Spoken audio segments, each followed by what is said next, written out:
Hola a todos y a todos, ¿cómo están? Estamos aquí nuevamente en su programa Perspectiva Cívica. Saludamos inmediatamente a don Víctor Osorio. Don Víctor, bienvenido, gracias por estar con nosotros.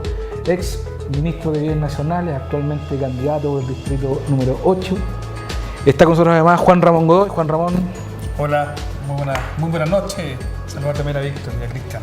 Cristian, ¿cómo estás? Hola, muy bien, gracias. ¿Ustedes bien? ¿Todo bien?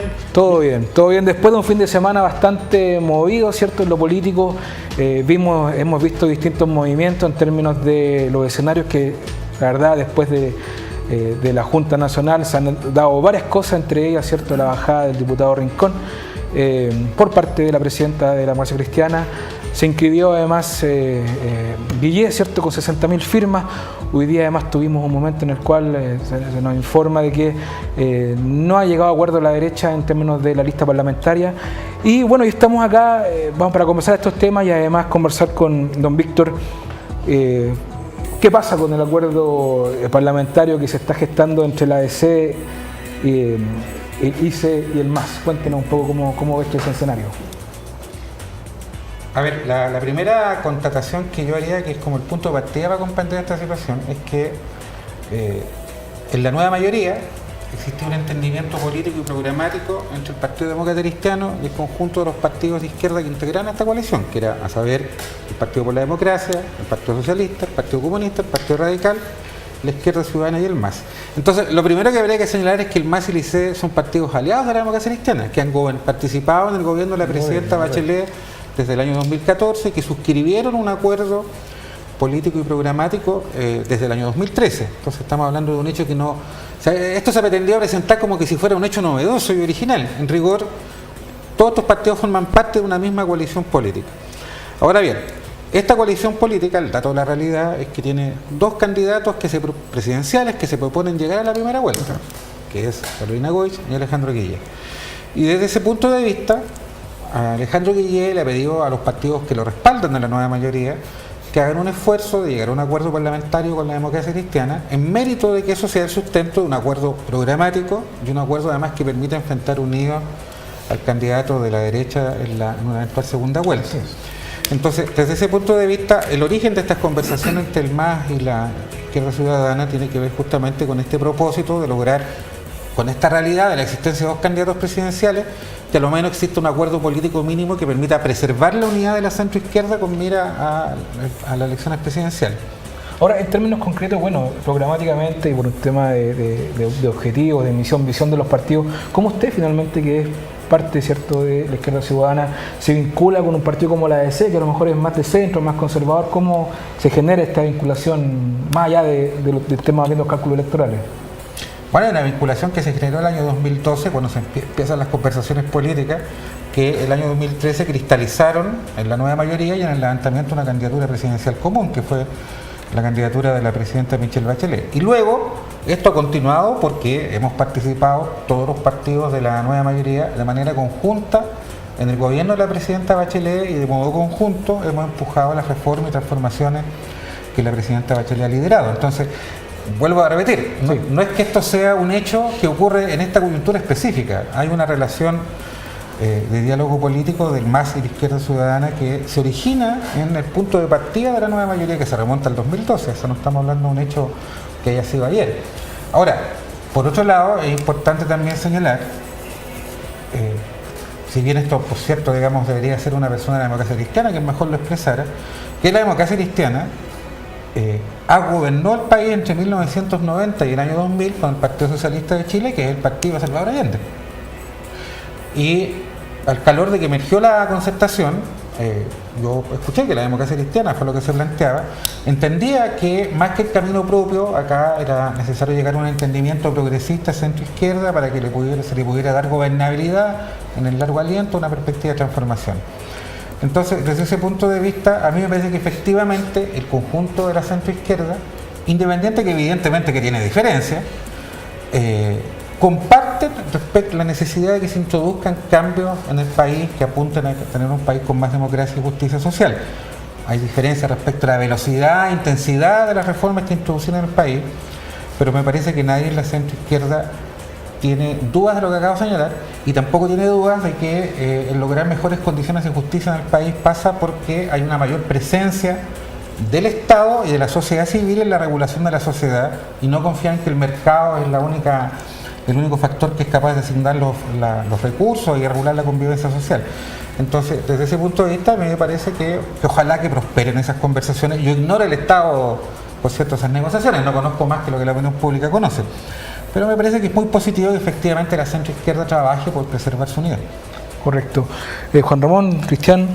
Bueno, primero saludar a Víctor, que tuvimos la oportunidad de trabajar ahí cuando fue ministro de Bienes Nacionales. Yo creo que siempre es destacable, sobre todo en el contexto de este programa, en un canal evangélico que sin duda fue un gran aporte desde el Ministerio de Bienes Nacionales. Ahí tuvimos un buen trabajo donde se pudieron revisar, cuando era intendente de la región de O'Higgins, y además donde se pudo revisar, priorizar y también entregar muchos terrenos en comodato a organizaciones que presentaban un proyecto, que con seriedad estaban planteando desde el mundo evangélico tener no solo proyectos religiosos, sino que también proyectos sociales que fueran de un impacto en la comunidad. Entonces, yo creo que siempre es bueno destacarlo y destacar esa labor.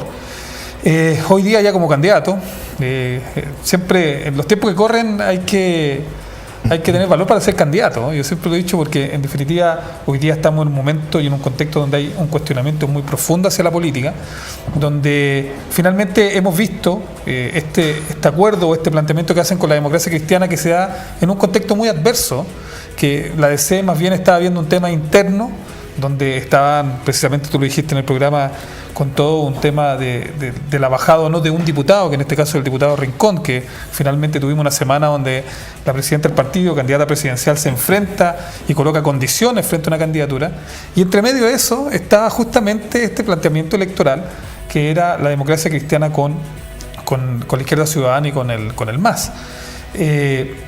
¿Y cuál es el punto que se da? Yo entiendo un pacto electoral, porque pacto electoral hemos tenido desde el año 2000, desde que se crearon estas dos listas. Pepe Auta ahí fue pionero con respecto a los concejales y alcaldes. Se recuerdan cuando eran las dos listas de candidatos a concejales y en este caso alcaldes. Pero hoy día lo estamos viendo a nivel parlamentario. Y ahí donde quizás uno de las proyecciones que se debe hacer es cuánto efectivamente eso va a ganar o valorizar la nueva mayoría en este cambio del sistema binominal donde hay más cupos. ¿Cuánto de eso se va a capitalizar para tener más parlamentarios? Porque podemos tener más votación, pero no se puede tener más parlamentarios. Pasó en los concejales del año 2005, si no me equivoco, 2006, en la elección municipal, donde se sacó mucho más votos para los concejales, sin embargo se eligieron menos concejales. Entonces, ¿cómo ve eso? Estas dos listas que hoy día pueden potenciar, tener una mayoría en el Congreso, o finalmente puede ser algo que nos haga juntar más votos, pero no más parlamentarios en representación. A comienzo de este año, si uno hubiera consultado a cualquiera de los directivos de los partidos de la nueva mayoría, todos planteaban que el objetivo era construir una lista única. La realidad real es que eso no ocurrió y el curso más probable de los acontecimientos es que no va a ocurrir. Por una serie de complejidades que se han venido produciendo, que en definitiva pasaron porque no hubo primaria, porque finalmente hay una decisión que toma el Partido Demócrata Cristiano de levantar una candidata presidencial no para las primarias, sino para la primera vuelta. Mientras ocurrían todos estos acontecimientos, además los partidos de la nueva mayoría que respaldan la candidatura presidencial de Alejandro Guillé empezaron a avanzar en la construcción de su propia lista parlamentaria. Entonces, a esta altura, a 2 semanas de que se incluyan los pactos y las candidaturas, que es lo que va a ocurrir el 21 de agosto, uno puede inferir que es altamente improbable que se vaya a lograr una lista única. Entonces, eso que probablemente todos compartieran inicialmente y que hubiera sido lo más deseable para los efectos de lo que tú señalas, considerando que ya no es posible, a mí me parece que lo deseable es lo que es posible, y lo deseable es llegar a un entendimiento parlamentario que probablemente no se va a expresar en una lista única, pero sí va a lograr establecer acuerdos programáticos, acuerdos de respaldos para la eventual segunda vuelta y un acuerdo parlamentario que pueda generar en definitiva una inclusión de todos los actores, y si bien eso no es el óptimo, me parece que es lo posible deseable, y desde ese punto de vista, pues como yo decía, espero que eso prospere. ¿Tú ves como proyección que efectivamente pudieras tener más parlamentarios con estas dos listas? ¿Se puede tener una mayoría en el Congreso no soy experto en términos electorales, porque si la pregunta tiene que ver si la existencia de dos listas versus el sistema electoral lo permite, la verdad que no tengo una respuesta clara. Lo que sí tengo claro es que la centro-izquierda en Chile es mayoría. Claramente. Cristian. Bueno, yo también conozco a Víctor mucho antes de que fuera ministro. De hecho, fuimos compañeros de curso en la universidad. Así que tenemos un camino que hemos recorrido juntos. ¿A quién le iba mejor? No, a Víctor, definitivamente. Porque pasó en la universidad no lo va a hablar en este programa. No nos vamos a hablar de Por favor.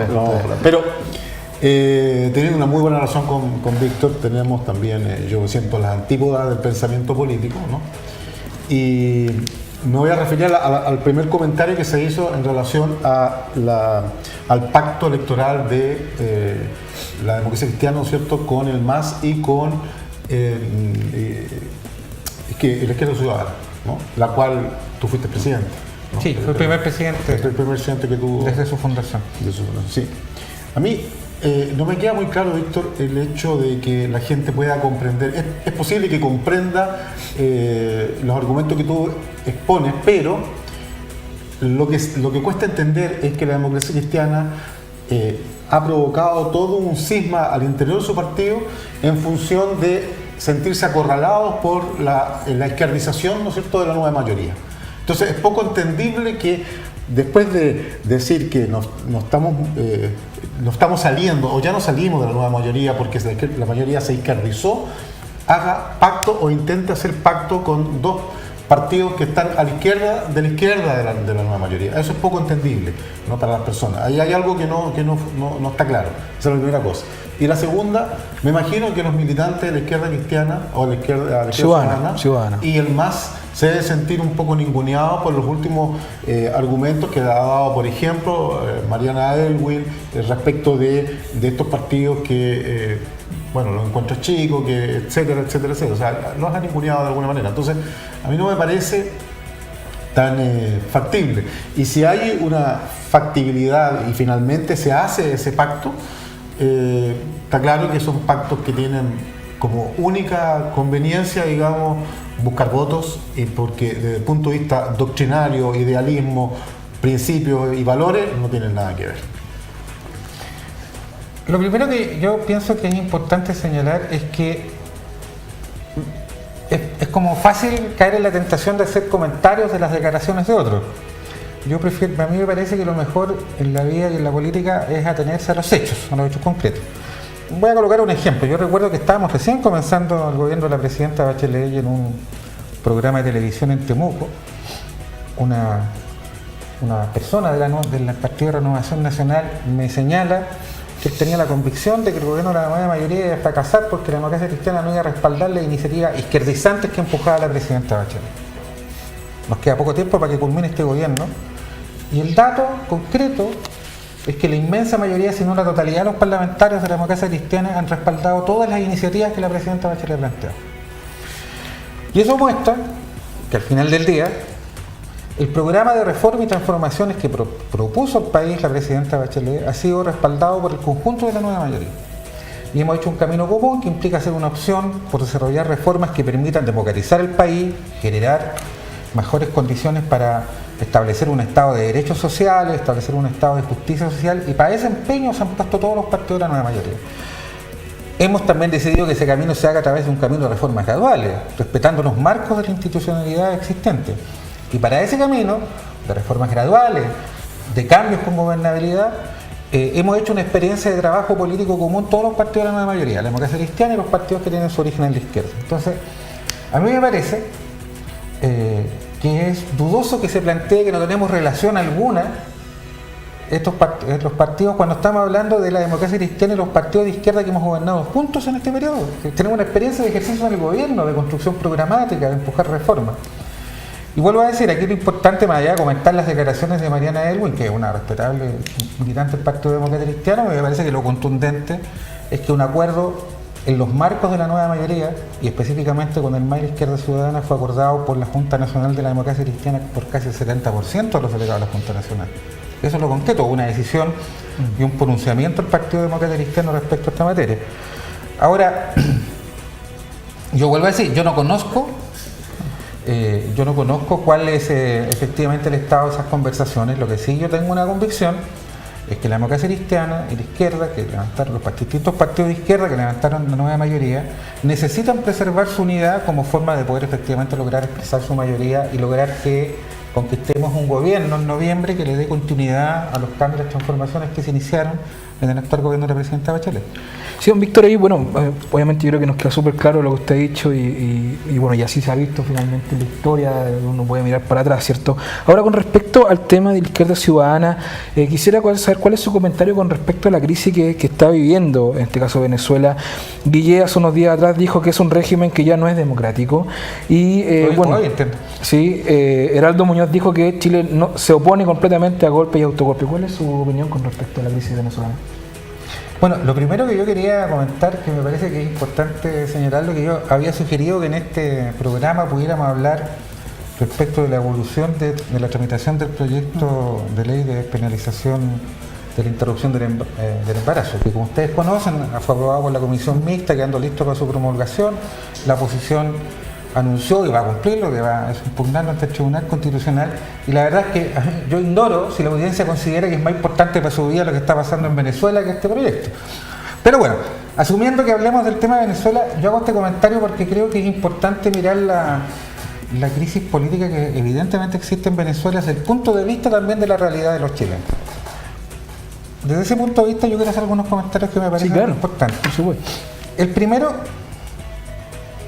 la oposición venezolana ha señalado que inició un ciclo de movilización social y desobediencia civil contra el gobierno de Nicolás Maduro, a raíz de que el gobierno de Nicolás Maduro impidió a la oposición que se pudiera realizar el referéndum revocatorio para el cual recogieron adhesiones ciudadanas a lo largo de todo el año pasado.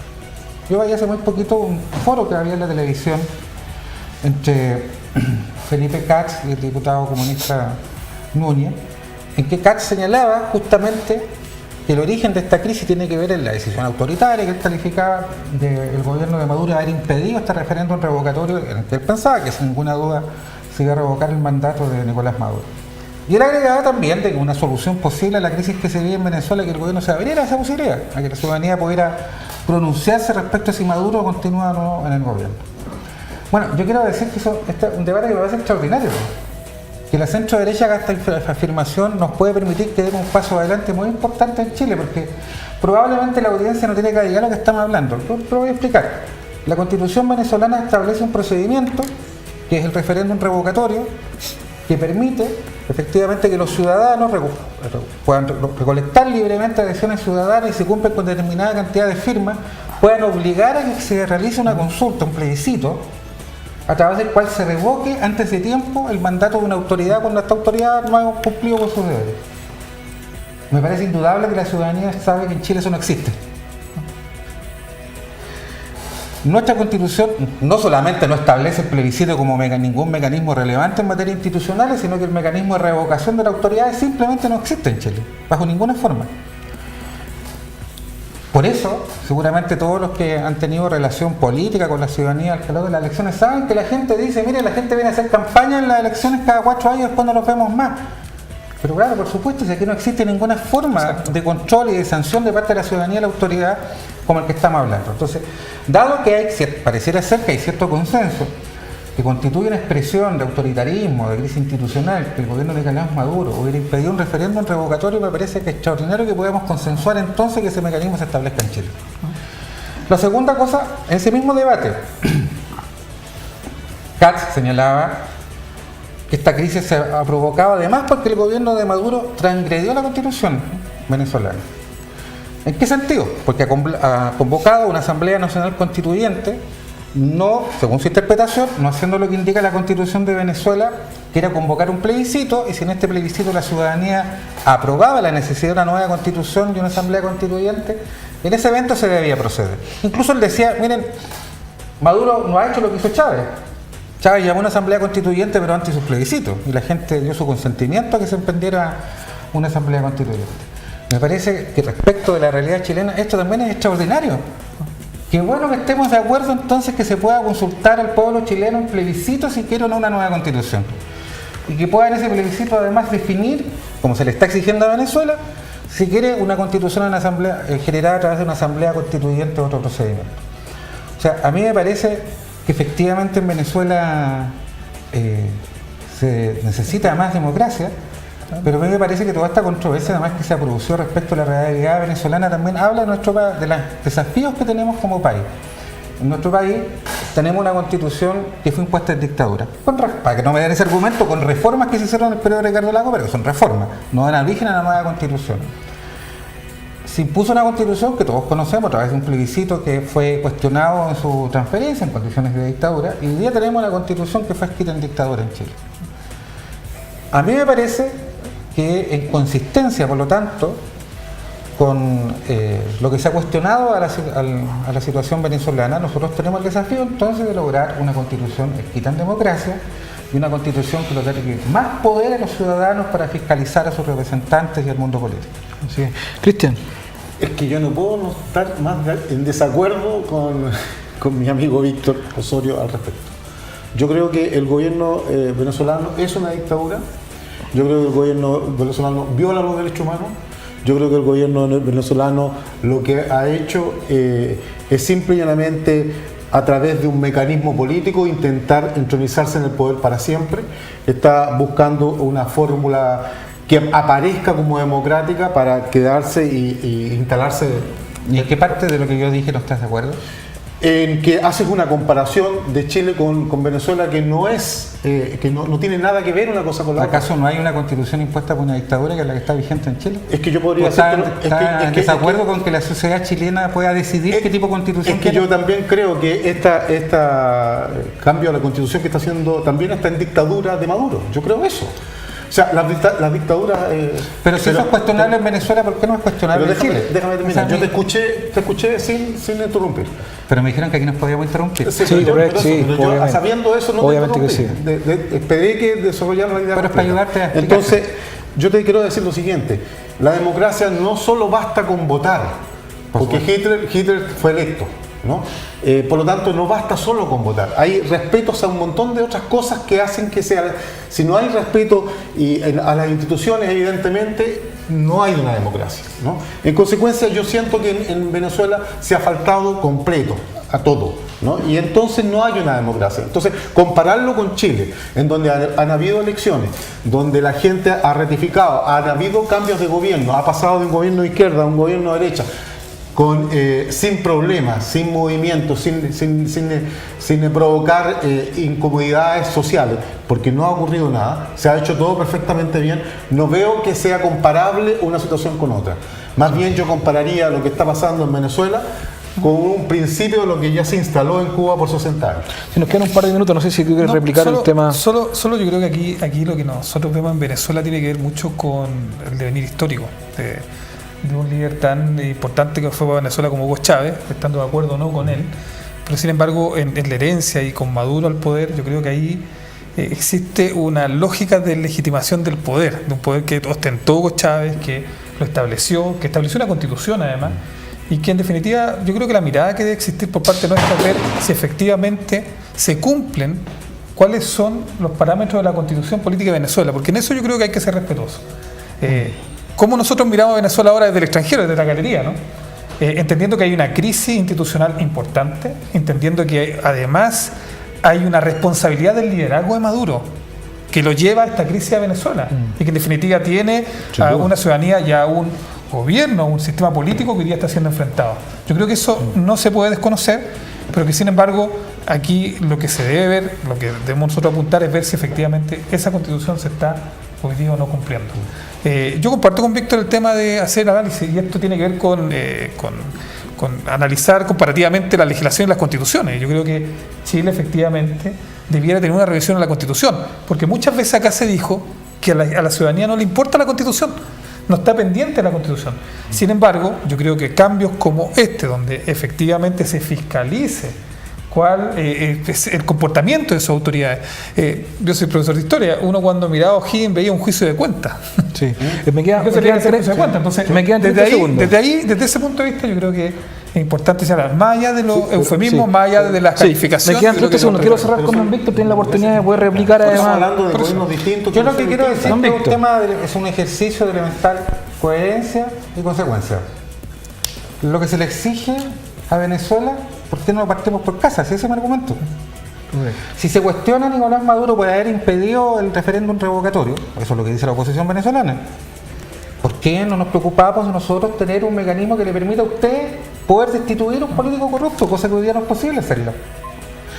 Si se le cuestiona al Nicolás Maduro que esa asamblea constituyente que tú señalas que es ilegítima porque viola la Constitución, entonces, y porque no se consultó a la ciudadanía antes de convocar esta asamblea constituyente, entonces yo digo, ok, entonces consultémosle a la ciudadanía chilena, permitamos que acá la ciudadanía pueda resolver, que hayan plebiscitos vinculantes en materia institucionales que no existen.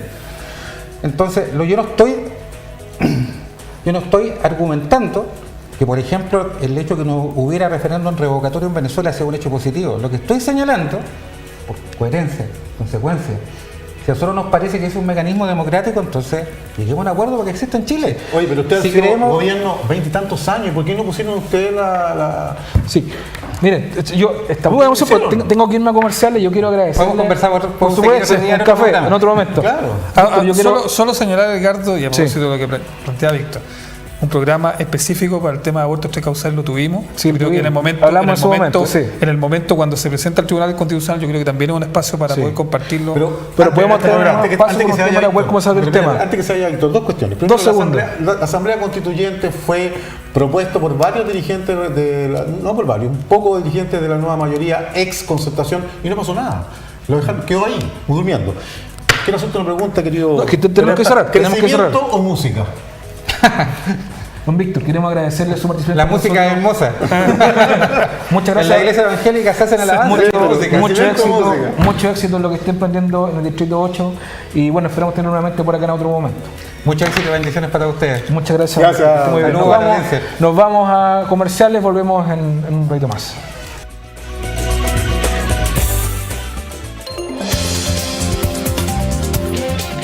Gusto de saludarlos, querido amigo, querido hermano. Un placer estar nuevamente en su programa La Iglesia Viva y Activa, año 2017-2018.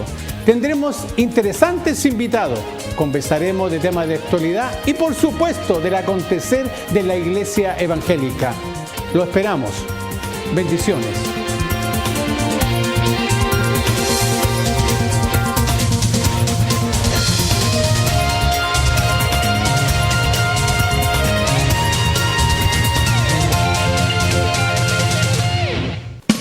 Te quiero invitar afectuosamente a poder congregarte en nuestra iglesia. Estamos ubicados aquí en Paradero 18 de Gran Avenida, en el metro Lobo Valle, hacia la cordillera, en el número 728 de la calle Fuencelío Rejola, en la población Lobo Valle, frente a la plaza. Nos congregamos los días martes y jueves a las 20 horas, igualmente los domingos por la mañana a las 10 horas. Y luego, los domingos por la tarde a las 19 horas, hay un lugar donde tú puedes venir a escuchar palabra de Dios y ser bendecido. Si necesitas orar por ti, por tu familia, por algún vecino, por algún momento de enfermedad, recuerda, hay una puerta abierta y un asiento en el cual puedas escuchar palabra de Dios. Te deseo bendiciones de Dios para ti y para tu familia. Ven conmigo a la casa de Dios, celebraremos juntos su amor, haremos fiesta.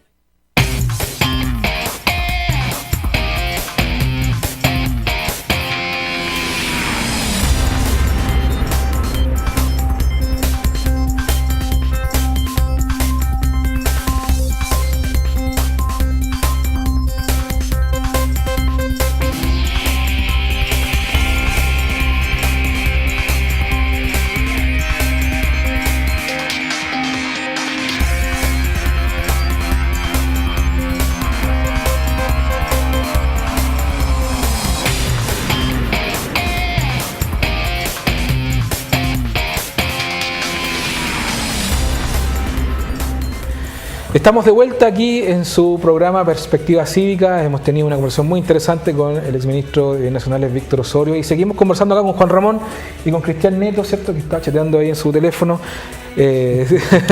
Bueno, y No, estoy pidiendo que me den torpeos para el me parece. Mira, bueno, el mejor torpeo finalmente ha sido los acontecimientos que han habido estos últimos días, ¿cierto? Hemos visto que finalmente la ADC terminó bajando la candidatura de Ricardo Rincón, y a partir de ahí, este fin de semana, hemos visto que Carolina Goich subió de un 1, un 2% a un 6%, que es una cifra que finalmente es significativa, no está en el margen de error, y eso por una parte es muy bueno para la candidatura de Carolina Goich. Y además, cierto, hemos visto cómo el viernes pasado vimos cómo Guillén en este caso entregó en el server 60.000 firmas. ¿Qué les ha parecido este proceso, más bien de subir, del gran eslogan de subir el estándar ético a la política, y finalmente esta entrega de las firmas por parte de Guillén? Juan Ramón. Yo creo que comentamos en el programa pasado que sin duda ha sido una de las crisis más importantes que ha tenido la democracia cristiana, imagino, en su historia, porque finalmente lo que se dio fue una contraposición entre la candidata presidencial, presidente del partido, con un diputado, y que además lo dijo estos días Andrés Saldívar, que bien brutalmente dijo aquí, evidentemente es mejor matar el alfil que matar la reina, traduciendo muy mala frase por lo demás, muy mala frase, hablando de un ajedrez, pero que en definitiva yo creo que abre una puerta muy importante, sobre todo lo que se plantea, más allá de los datos que sube en porcentaje Carolina Goich, donde establece un estándar ético, y me parece que es relevante en la política actual, donde siempre las cosas en un país que tiene una frágil memoria se olvidan. Sí. ¿Y tú crees que la gente está esperando justamente eso? Yo creo que uno de los puntos centrales, precisamente, que establece la encuesta, la CEP, cuando se habla de los atributos de los candidatos, se vio en las municipales, el número uno era: queremos candidatos que tengan honestidad y transparencia. Así es. Por tanto, yo creo que ahí hay un punto central. Y consecuencia. Hay un punto central que hoy día lo establece Carolina Goich, que sale victoriosa, obviamente, de esta crisis, donde ella coloca ciertas condiciones para continuar su candidatura presidencial, donde se baja Ricardo Rincón, quien estaba acusado de violencia intrafamiliar, un tema además de política pública, que tiene un apoyo transversal de todos los sectores políticos, y que sin duda Chile ha avanzado. Y además que nadie puede estar de acuerdo con llevar candidatos que tengan este tipo de antecedentes, ¿no? Y ella dice estándar ético. Coloca un abogado que efectivamente va a revisar las candidaturas parlamentarias, que es un riesgo, porque además abre una puerta donde dice: este es el estándar que queremos colocar. Yo creo que eso es un factor determinante, sobre todo en la subida que ella tiene, más allá de la victoria, ¿no?, de quedar ella y no en este caso la posición de Rincón, sino que la de ella, sino que la gente vio una propuesta y un liderazgo que dio para lo ético. Y yo creo que ahí hay un punto central, porque los 2 puntos que sube Carolina Goich los baja Piñera en esta encuesta. No, pero ella subió 2 puntos. Ella subió 2 puntos. No, ella subió más del 100%. Ella tenía 2 puntos, de 2 a 6, 4 puntos. De 2 a 6. De los cuales le quita... Que efectivamente... Le quita 2 a Guillén y le quita 2 a Piñera. ¿Por qué? Porque es el centro político. Claro, y eso ha sido parte de la historia. Pero además confronta un tema donde Sebastián Piñera ha sido permanentemente cuestionado, que tiene que ver precisamente con el cuestionamiento que hay entre esta delgada línea roja que existe entre la política y los negocios.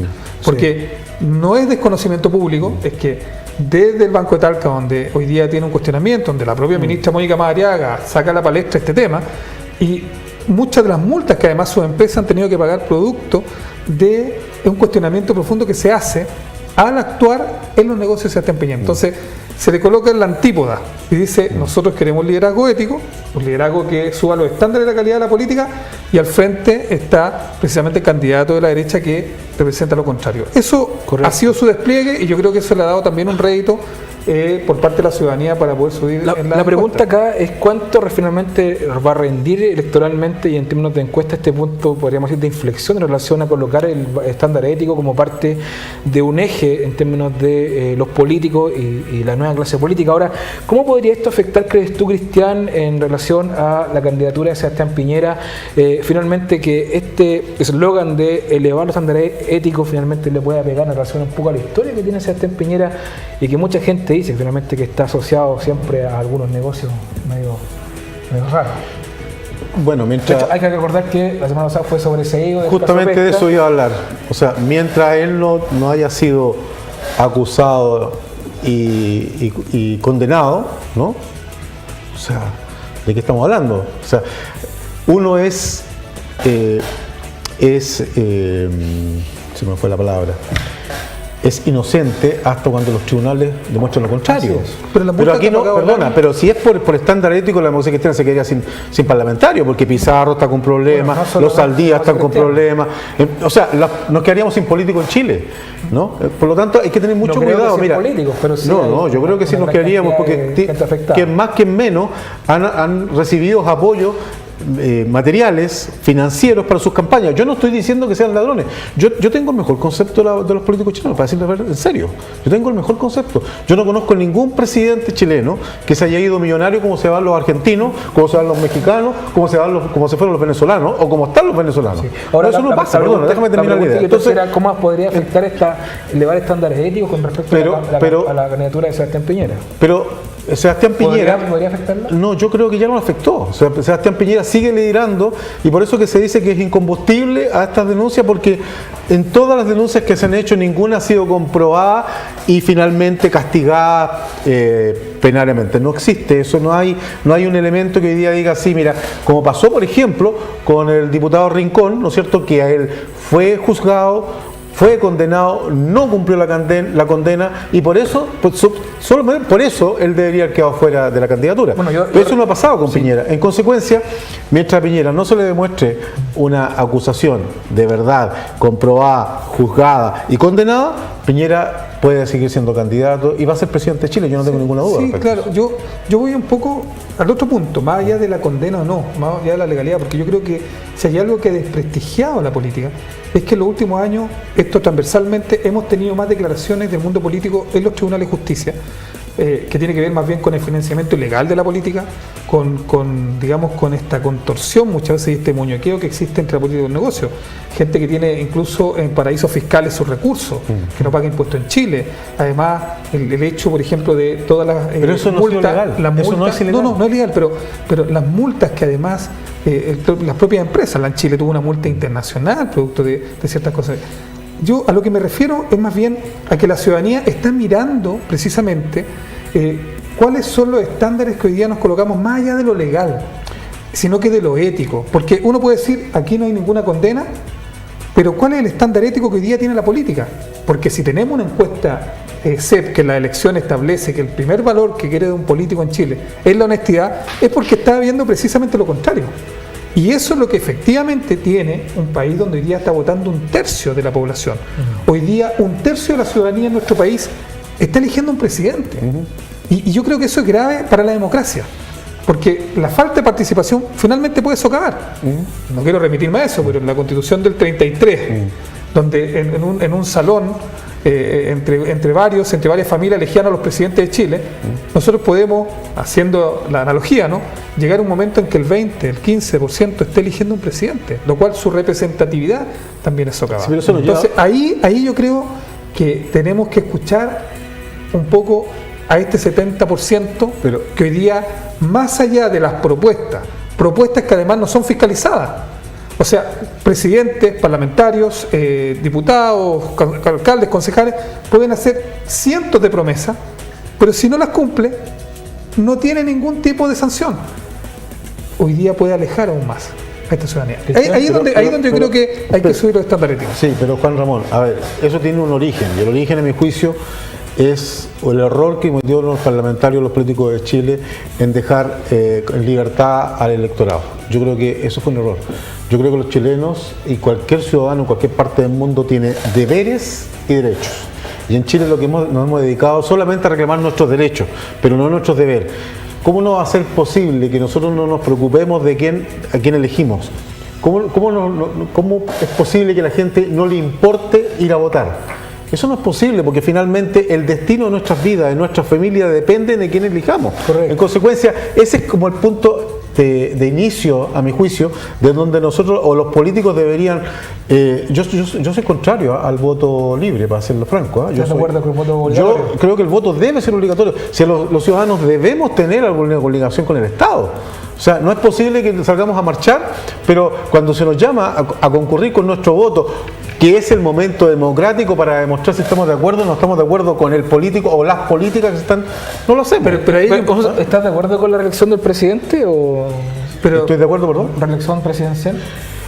Si estamos con los 4 años, estoy de acuerdo en una reelección. Si no, yo lo subiría a 6 años, porque 4 años, ¿sabes lo que pasa? Los 2 últimos años el gobierno empieza a hacer empieza a morir, empiezan a hacer, o se hacen las leyes como se hicieron en este gobierno, aceleradas, ¿no es cierto?, mal hechas, mal planteadas, mal comunicadas, etcétera. Entonces, yo creo que los gobiernos deben ser un gobierno de 6 años o de reelección de 4 años. Sí, yo tengo un punto ahí, yo creo, y soy partidario de eso, formaciones de profesor de historia. Yo creo que la educación cívica es fundamental. Sin duda. Creo que ahí hay un error por parte precisamente del Ministerio de Educación cuando fue quitando los contenidos de educación cívica, porque efectivamente ya no estamos formando ciudadanos, sino que somos una sociedad de consumidores. Pero sin embargo, yo creo que ahí hay un punto también que tiene que ver con el desencanto de una ciudadanía que vio durante estos 25 años un sistema binominal.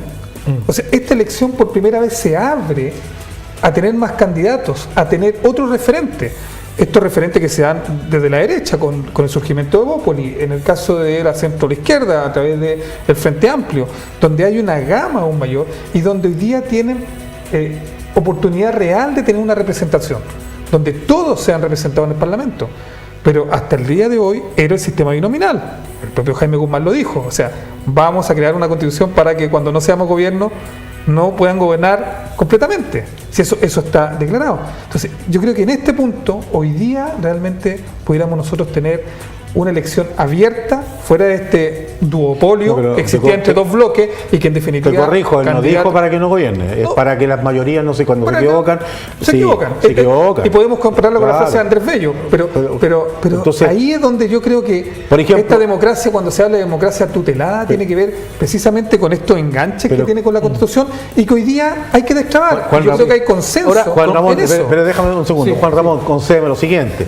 En eso yo lo encuentro, si tú me preguntas ahora, en ese tiempo no le encontraba razón a Jaime Guzmán. Hoy día se lo encuentro cuando hay senadores, ¿no es cierto?, de la democracia cristiana que dijeron, oye, yo voté por esta señora y no leí el programa. O sea, ¿cómo es posible que un senador diga eso? Entonces, ahí tenemos problemas. ¿Te fijas? Entonces, ahí cuando las mayorías entonces no están bien representadas, pero mira, están cometiendo errores. ¿Te fijas? Yo creo que ahí tiene que ver con la calidad es el tema. Quizás de los parlamentarios que hay. Yo creo que es lo mismo que le pasó a Manuel José Sandón cuando habla de que no tenía idea del Acuerdo de París. Pero el tema es que es distinto la calidad de los parlamentarios, que se le tiene que exigir más, a tener un sistema binominal que en definitiva no gobernaba las mayorías, porque se tenía que doblar un candidato, porque eso hoy día por primera vez vamos a ver. Y vamos a seguir con el sistema binominal. Yo creo que es más democrático. Yo creo que es más democrático. Sí, pero vamos a seguir siendo los dos grandes grupos. Miren, avancemos. La última encuesta que apareció este fin de semana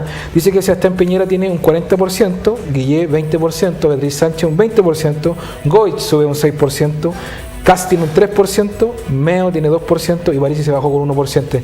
¿Cómo ven ustedes la posibilidad de que uno de los Piñera, por ejemplo, pueda ganar en primera vuelta en relación a la variación de los porcentajes que tenemos y a la evolución de los porcentajes este último tiempo? No, yo no creo que vaya a ganar en primera vuelta. O sea, ¿cómo ves el escenario yo creo que primera vuelta va a ganar Piñera y va a ganar Guillé de todas maneras. O sea, yo creo que lo de Beatriz... ¿No le apuesta a Beatriz Sánchez? Para nada. Yo creo que Beatriz hay una simpatía porque es simpática, porque es conocida, porque... Pero no, la verdad no le encuentro una musculatura intelectual para ser presidente de Chile y la gente no es tonta, ¿no? Y lo tiene claro, no tiene esa musculatura intelectual. En consecuencia yo creo que, y Guillé tampoco la tiene mucho en realidad, pero tiene grandes partidos, esa es la diferencia. Y se demostró en las maquinarias para levantar las 60.000 firmas, porque él hizo gárgaras de que era independiente, ¿no es cierto?, que lo es, pero mientras se mantuvo en ese discurso y no tuvo el apoyo de los partidos, no levantaba firmas. Sin embargo, bastó que se metieran los partidos grandes de la nueva mayoría para que inmediatamente concurrieran con las 60.000 firmas. ¿Cómo ves tú, Juan Ramón, la primera vuelta? Mira, lo primero yo creo que aquí hay otra etapa de la campaña presidencial. Ya con la inscripción de Alejandro Guillé hay candidatos presidenciales que ya están escritos, que ya están declarados y por tanto desde ese punto de vista hoy día me parece que vamos a ver un debate muy distinto. Estos 3 meses que quedan van a ser más un debate presidencial, donde vamos a ver estas figuras desplegadas, producto de que en la primera parte fue más bien una primaria de Chile Vamos con el Frente Amplio. Por tanto, ahí en este caso Guille, la nueva mayoría no estuvo presente. Entonces, yo creo que ahí hubo quizá un error estratégico, porque hoy día Guille creo que su poca visibilidad le pasó la cuenta en la encuesta. Pero cuando vemos las cifras, nos damos cuenta de que efectivamente aquí tenemos una diferencia que está en el margen de error en la elección del presidente de Chile o presidenta de Chile. Me parece que eso habla bien un poco de lo que hoy día nosotros hemos construido como país, que hay bloques que hoy día están planteando un modelo de sociedad, un modelo de país que hoy día se tiene que votar y que se tiene, ahí donde la ciudadanía es muy importante, leer cuáles son las propuestas de cada uno de estos candidatos. Y en ese punto, yo creo que Guille hoy día al desplegarse va a tener una diferenciación con Beatriz Sánchez. ¿Por qué? Porque lo demostró, lo demostró Chile Vamos en la primaria. ¿Por qué Chile Vamos saca esta cantidad de votos importantes? Porque tiene una musculatura territorial, porque hay un despliegue de alcaldes y concejales, porque en definitiva tenía esa maquinaria. Hoy día, precisamente Guille va a tener a disposición ese mundo también, sin duda, esa maquinaria, entre comillas, para poder desplegarse territorialmente, lo cual le puede hacer desplegar la encuesta. Vemos un Piñera que está ya en el tope, que no ha subido, la última encuesta ha estado estancado. Vemos a Beatriz Sánchez y Guille con 20% cada uno, más los otros mundos, ¿no?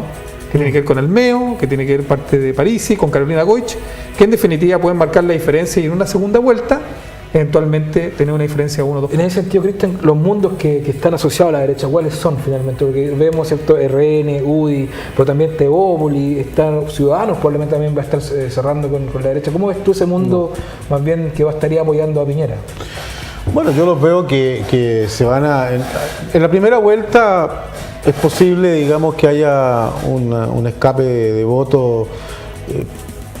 La gente de Ciudadanos, por ejemplo, que pudieran apoyar a Goich, ¿no es cierto?, Carolina Goich. Pero la segunda vuelta yo no me imagino a Ciudadanos votando por Guillén, no me imagino, de verdad no.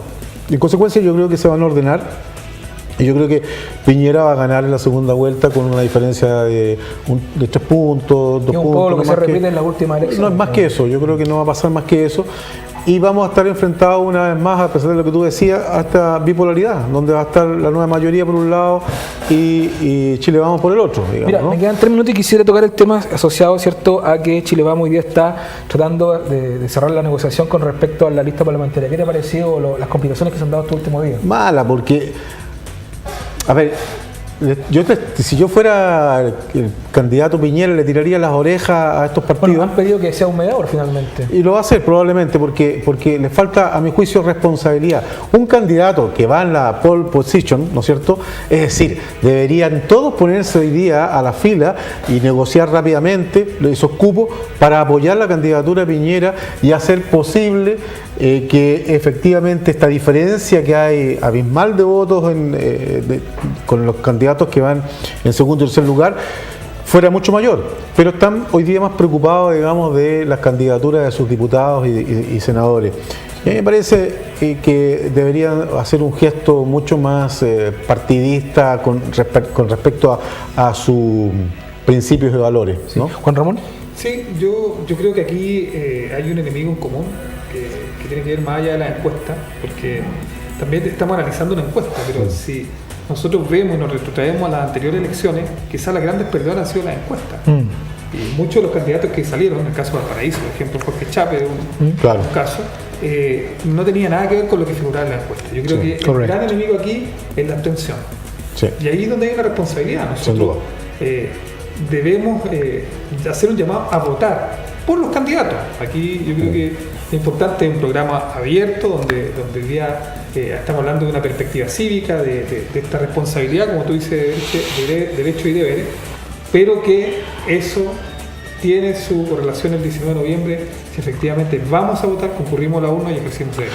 Muy bien, tenemos que cerrar el programa. Les agradezco a todos los que nos están viendo en sus casas. Gracias por haber apostado por ver este espacio, ¿cierto?, que es de conversación, de grata conversación, ¿cierto? Y bueno, Cristian, muchas gracias. Juan Ramón, muchas gracias. Y nos vemos en la próxima oportunidad. Sí, que esté muy bien. Hasta luego. Hasta luego.